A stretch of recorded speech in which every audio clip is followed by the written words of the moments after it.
So we are going to tab 6, that is our adjustment on the agenda, and come on forward. The Beverly Hills Ambassador Program, we're pleasure to have Scott Crandall back, the Regional VP, and Chris Israel, the Operation Manager. Thank you. Good morning, Commissioners. Good morning.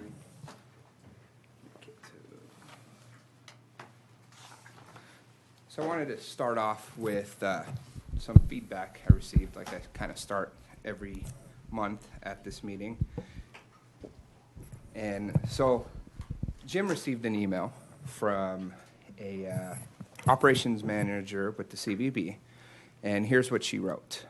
This morning, Sean, a barista at Starbucks on Beverly, just around the corner from CVB, told me how much the employees of that store love the Ambassador Program, and I hope it becomes a long-term program.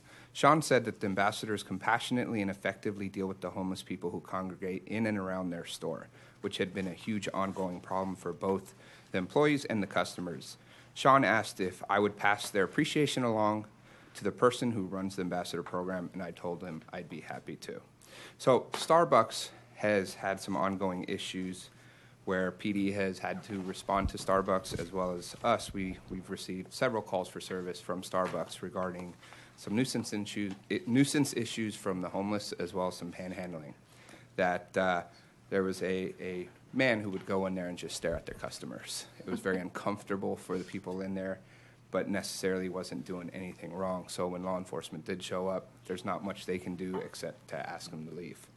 There were times he was able to get enough money to be able to buy that cup of coffee. So what we were able to do is walk over to them, talk to their management, and create a trespass for authorization form, which we were able to give the PD, which now gave PD a leg to stand on when that guy was in that area.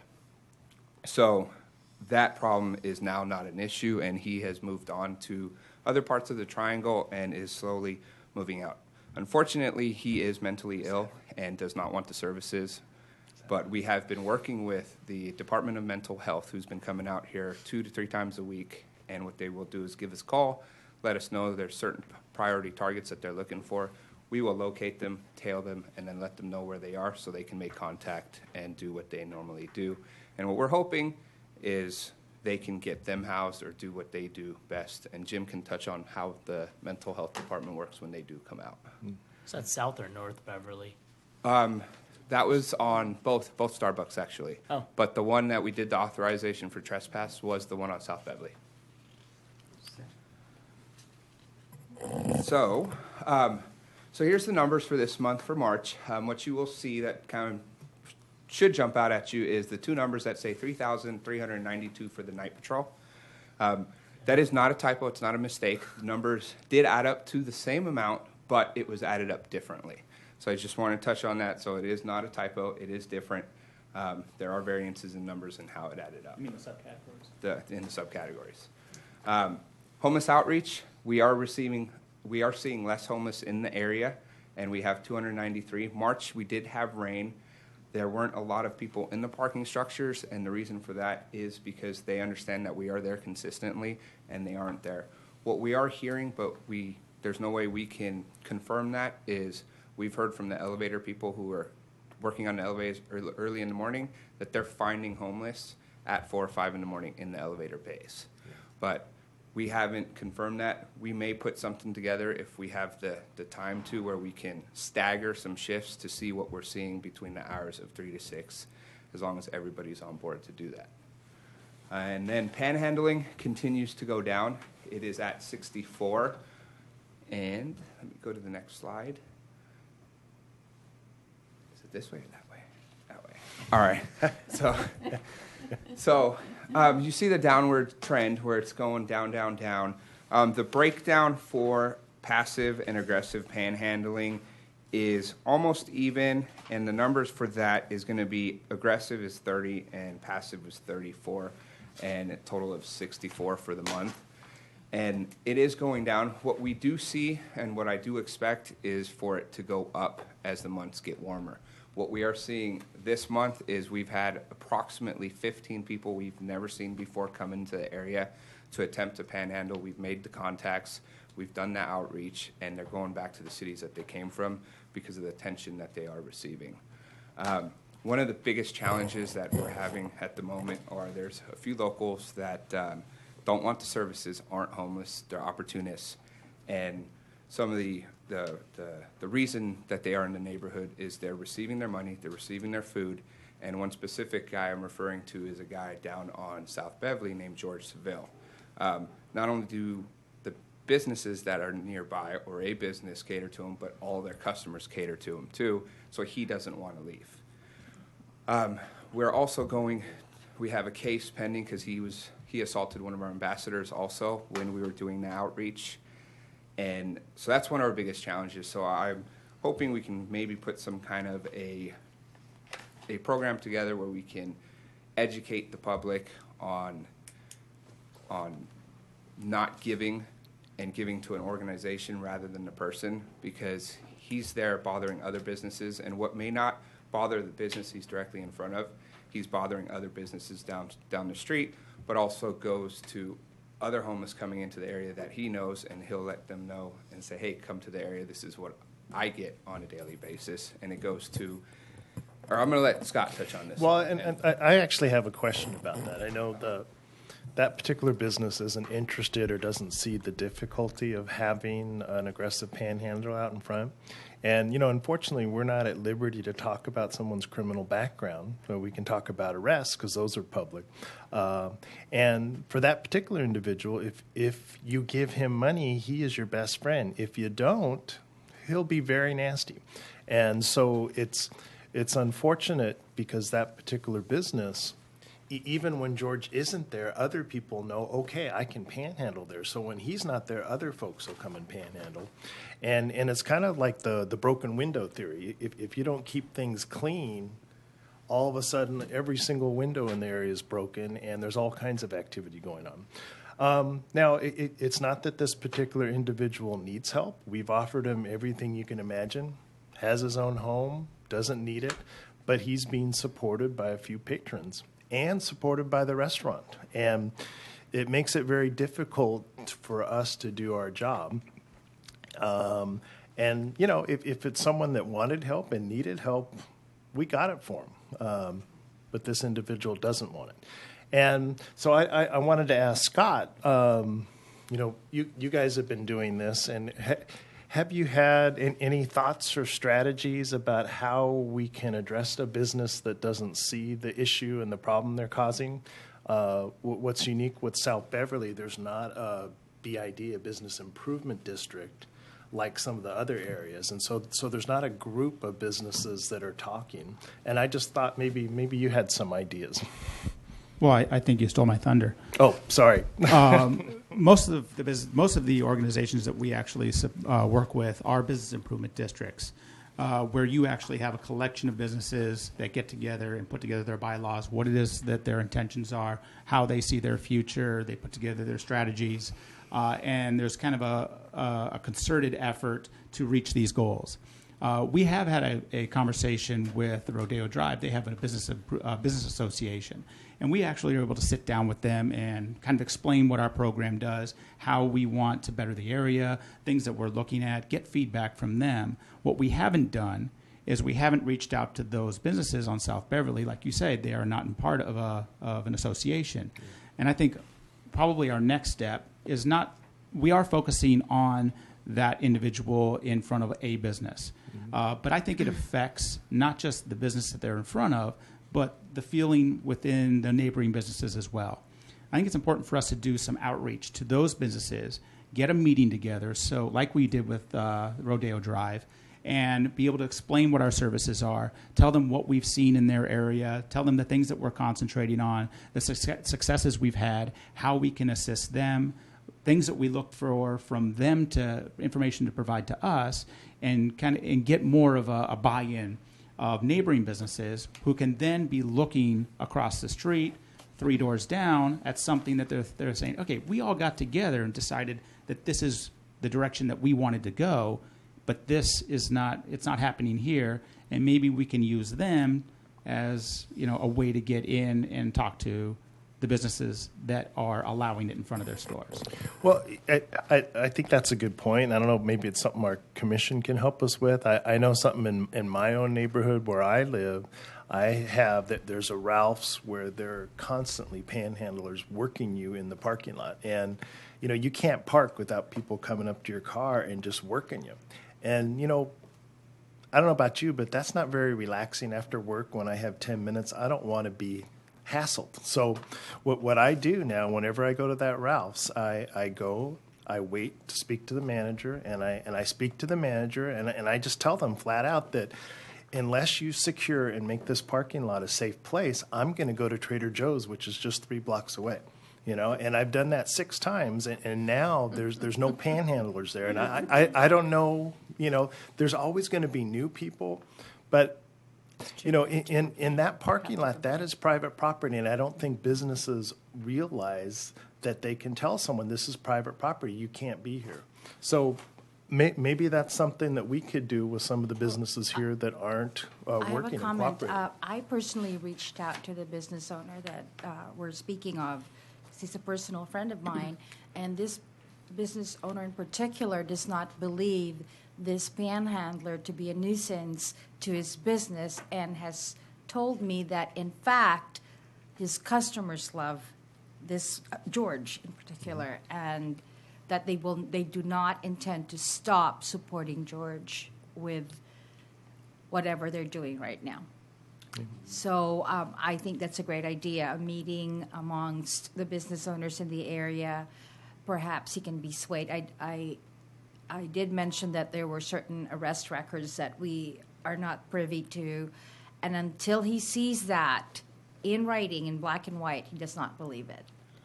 I mean, And I think it's really common. I mean, because most folks, until you've really paid attention to what's going on, you think, oh, the poor guy's homeless and needs help. Okay, I'll give him some money. And that is a simple solution to an extremely complex problem. So I think it's a very normal reaction. And not to We just- slight the business owner, he's truly got a heart of gold. This man is a mensch. She's like so generous and kind, and perhaps to a fault. Okay. I was just wondering, because I want to use an analogy. I know that the charitable commission posts every charity that does not raise a certain percentage of the money goes to the charity, goes to the just to the outside the charity. And I'm wondering that the spare change and the motto of the city, whether or not we want to discuss if there is someone who, that perpetually, like this owner, just have I don't want to call it a shame list, but a list of owners who are not complying with the wishes or desires of the city to improve the environment of the streets and everything, and let their customers, not the ones that like George, but a customer like myself who doesn't even know George, if I saw that, I might not go to that store, and maybe if he sees it will affect his business by concerned citizens of Beverly Hills, we might get somewhere.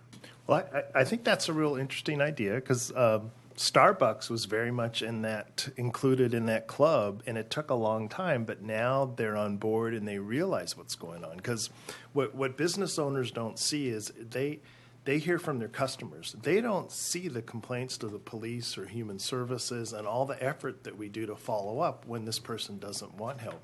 And Starbucks, I mean, I can't tell you for years, they would call and complain, and we'd come in and talk to someone only to find out that a customer had bought them food, and then the business is saying, why is this person here? They're causing problems, So we all need to be on the same page. If someone wants help, our city's very lucky. We have great resources. If they don't, and they're breaking the law, they can move on. If they want to passively panhandle, that's fine, but you can't aggressively panhandle and work people. And that's what's happening right now. But I like that idea, and we're not going to resolve this or solve it tonight, but I think we should talk about this more. Ori, did you have something? I mean, There really is no easy fix, and I mean, I was even just thinking, we know exactly where this guy's, where he sits and where his shopping cart is, and what if we get there before him and just put a barrier there, and then he can't, because it's a very, I mean, if he's not trash right can. there, then it's just that narrow little sidewalk, which he obviously can't put his stuff in, and he can't stray. I don't think he can stray too far. Can I answer that? Yeah. So now we do that, and we were there this morning, but then he moves inside the business. So he's on private property inside the business, and he can do whatever he wants there. Yep. Now, this is a corporate, there's other places like this around in North Hollywood, which you also access with the ambassador program. That's correct. So is this a corporate, issue to talk about with the other businesses that are also in, the areas that you supervise or not, or that's privately owned separately in Beverly Hills? I'm talking about the one issue at the one restaurant. Because you do have restaurants like that in North Hollywood, I know, and Well, we do West Hollywood. West Hollywood. Yeah, along Santa Monica Boulevard and Sunset Strip. Uh-huh. And we do have issues. We deal mainly in the public right of ways, and we are not seeing the concentration. We're not seeing somebody who posts up always going to be in that area all the time. When you do have somebody, it's basically this is where they go to work. So this is where they will post up each and every day. We do have, we'll actually talk to them. We develop those relationships. I know Chris and his team or program has been doing that. So when you don't have the buy-in from the business, when the business does not mind that person being in front of their store, then you don't have, it's very difficult for you to be able to get that person to move. Which is the reason why I wanted to get that coalition, or at least start a discussion. And Chris mentioned that the trespass letter. Do they know about it? Is it something that can be something that's on our agenda that we're talking to them about? Explain the broken window theory that Jim brought up about, you might have somebody here, but that just invites somebody across the street. What you're doing is you're displaying an atmosphere where it's okay, and people don't mind. So yes, I'm going to go in here, and this is what I'm going to do. I'm going to panhandle because I see somebody 3 doors down. So, and I think, and it's not a corporate. As far as block by block is concerned, our philosophy and how we approach things are always understanding that the people we're dealing with, either the city or a business improvement district. And we don't normally take positions. We'll provide information and observations and let those people make the decisions and form those opinions on what it is that we should be done. We'll take our marching orders and follow them, but we wouldn't be in business long if we start taking stands on certain organizations and certain businesses. I also wanted to bring up that someone reported that there was a lot of trash by South Beverly by the Starbucks, and the ambassadors got a request, and you've been right on that, and you contacted Public Works, and you fixed that issue, and that was just brought up by a resident. Also, there was an expansion of deployment coverage because several were wondering why 2 ambassadors have been outside the Montage Hotel, and that is because we have the buses come and you're escorting them, helping them. And that's in addition to our 12 as well, right? Those are additional people that have been hired for that. Is that my understanding? That's correct. So that's really good because another resident brought that up because they thought, well, why are they standing there and on their phones?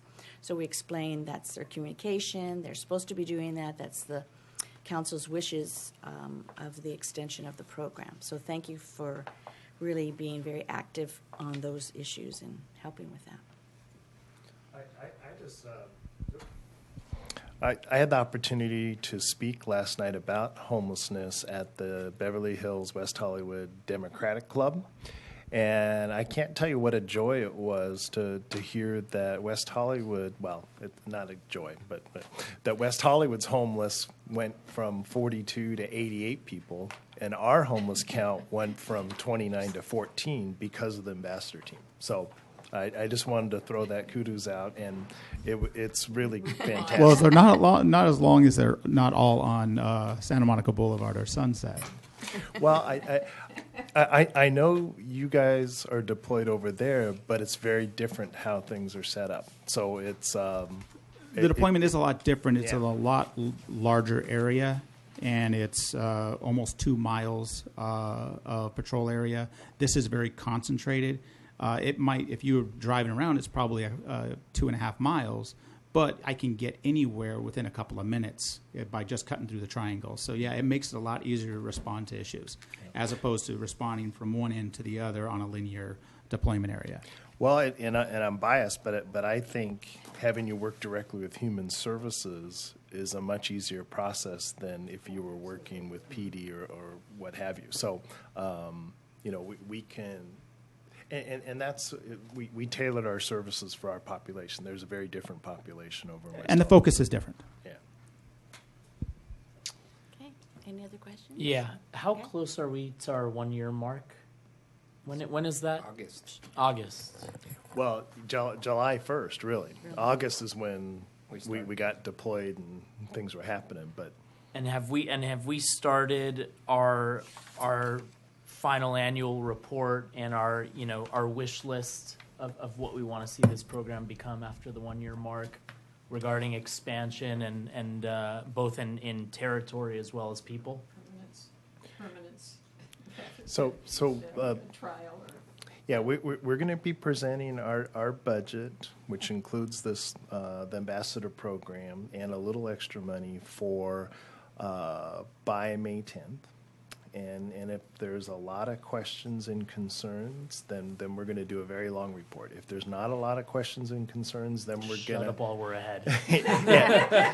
then we're pass just it going to on. talk about things that have really worked, things haven't, and what we need to change. But what we want from the commission is what are those areas, and that's why we've been talking on a monthly basis that we really need more deployment. And one of them, I think we talked about last month, was now that the fountain has been finished, that's going to need more time.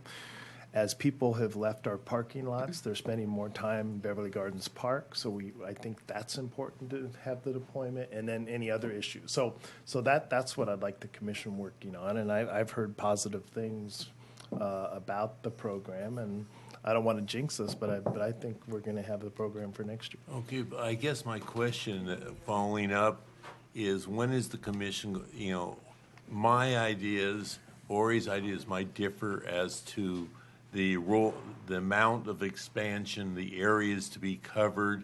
So we really need to give you that input or discuss it as a commission before you prepare a budget. Or do we do it after you prepare a budget and we say, no, you don't have enough money, or you have too much money in there?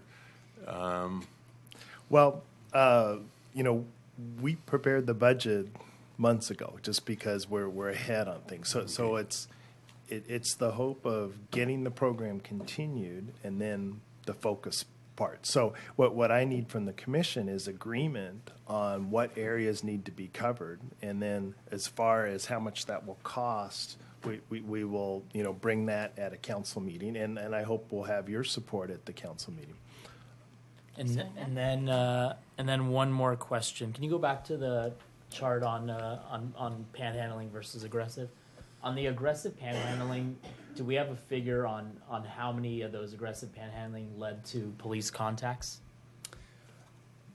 I have an overall how many police interactions there are, but I don't have it categorized how many panhandlers were a result as police contact. I have an overall, so nuisance issues, so just an overall police contact. So anytime we needed to call police, even for a business, is all just bulked together. So sometimes if it's aggressive panhandling, which technically is police contact, allowable, you sometimes resolve it without even contacting them? Yeah, actually, 9 times out of 10, what we do is we're not enforcement, we're informative. So when we make contact with the panhandler, what we're doing is we're informing them of the city ordinance and letting them know that they could be subject to citation if seen by law enforcement. And if they continue that, we will call law enforcement. And just saying that is what detoured probably 90% of the panhandling, because they're getting that attention, there's somebody watching them, and we know where the violators are, so we're positioning the people there at those priority times, and that is essentially why we don't have to call. And what we also want to do is we want to limit our calls to PD, because they had an X amount of calls in the triangle for exactly that. So by us coming into the triangle and just calling for something the business was already calling for, kind of makes us a little ineffective and not really helping and complementing PD, where if we can take some of those low-level quality life issues that PD would be responding to, that they may not be able to do anything when they get there either, that helps them, helps us, and it gets people out, and we're in those areas, concentrating those areas. And the challenge for PD is for aggressive panhandling, regardless if we saw it, videotaped it, or took a picture, it won't hold up in court, so they literally have to see it to be able to cite them. So all they can do is what we are doing, is informing them, don't do it, or you're going to be cited. Is the police, excuse me, is the police department aware of aggressive panhandling figures that you were able to resolve without their need? Basically, what I'm trying to get at, and this is obviously for the report, is really to show just another layer of significance where you fill in that gap for them, which obviously frees them up and creates that much more of a benefit to our city. We have a monthly homeless collaborative meeting where PD does come to, and then Jim and Elizabeth communicate with PD on a regular basis where they exchange some info. You want to touch on if they're aware of those numbers? Well, let me back up a little bit. We've had 2 meetings with the chief of police and then our new chief, and we're kind of waiting till the new chief came on board, and then with the captains of the detective bureau and the patrol bureau, and we're working. They understand the importance of working together, but the nature of the court system and the complications and all the stuff that's going on makes communication very difficult. So right now I've been communicating directly with the captain, Mark Rosen, and he is in the midst of identifying 2 officers that we can work with directly. Because our struggle right now is every day we call the watch commander, and then the next day, or even at midnight, it's a different watch commander. And so then we call back, we don't know what's happened. I do review the rest record every week, so I can pick up names. But we're in the midst, and we're not too far away of having a regular quarterly, at least, if not more, police and fire and human services and ambassadors. So we're all going to be on the same page talking about the same people. So I think separately PD really knows the significance, but as an entity together, they don't know. But our new chief is very on board. She's familiar with ambassador programs because they had those up north where she came from. So the numbers are very hard to figure out. Jim, I would assume the police have a log of whenever they're sent out for whatever the complaints are. They have to log that somewhere, just like we have this log up here. It'd be interesting if we can get from the police the last year by month the number of calls or responses they made for aggressive panhandling, and to see if it's dropped too, which would be an indication, although not true proof, that the ambassador program is helping by reducing the number of calls or responses they have. Yeah, I can tell you that the number of 911 calls has reduced, so that's been a good measure. But it's typically transient calls, and so it's not specific to whether that's drunk in public or panhandling, or it could be a whole number of things. And so we're working with numbers, but it's very difficult to get those specifics. I think in general, when you go out in our neighborhood and you don't see the same people and you don't get panhandled wherever you go, and you park in the parking lot and it's safe, I think most folks are aware of the impact that the ambassador. Except we would like some empirical numbers or some form of numbers, whether, to support our decisions or to help us make a decision. Yeah. Well, thank you very much. Thank you.